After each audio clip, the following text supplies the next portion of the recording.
Главный карт сегодняшнего турнира. Весовая категория 57 килограммов. Регламент данного боя 3 раунда по 5 минут. Итак, дорогие друзья, весовая категория 57 килограммов. Боец представляет город Джамалат, город Базар-Турбон, бойцовский клуб Базар-Турбон Армей. Тренируется под руководством Саид Акимханова Ибрахима. Бойцу 27 лет, вес бойца 57 килограммов, рост бойца 1,63 сантиметра. У бойца 2 профессиональных боя, из них 1 победа, 1 поражение, 0 ничьих.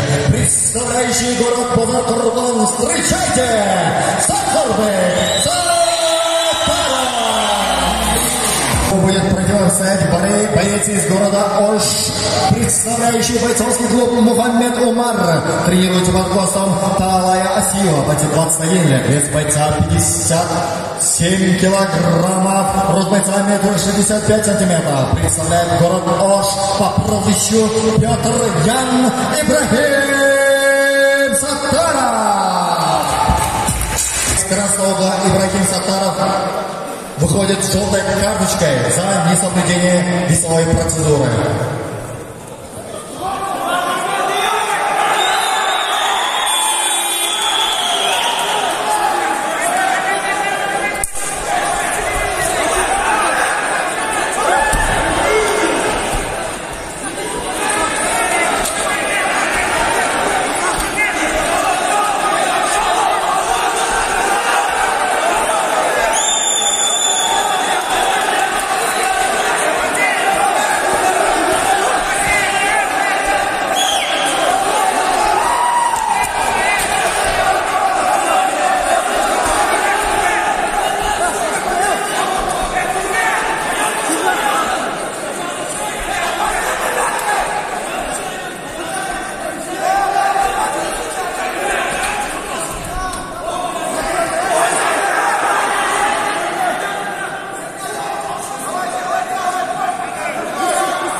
Gelingizler, hurmatli o'quvchilar o'quvchilari, tartibga borgan sayin tartib buzilib boradi. Bir toza olmasa az golni bo'lib ketgan, besparada qolib beradi. Gelingizler, bu ssenariy уже oldin o'rganamiz. Jildirib bo'ladi, asta listga kelganda jildir. Насельдено. Дорогие друзья, в этом бою в первом раунде техническим нокаутом победу одержал боец красного угла по прозвищу Петр Ян Ибрахим.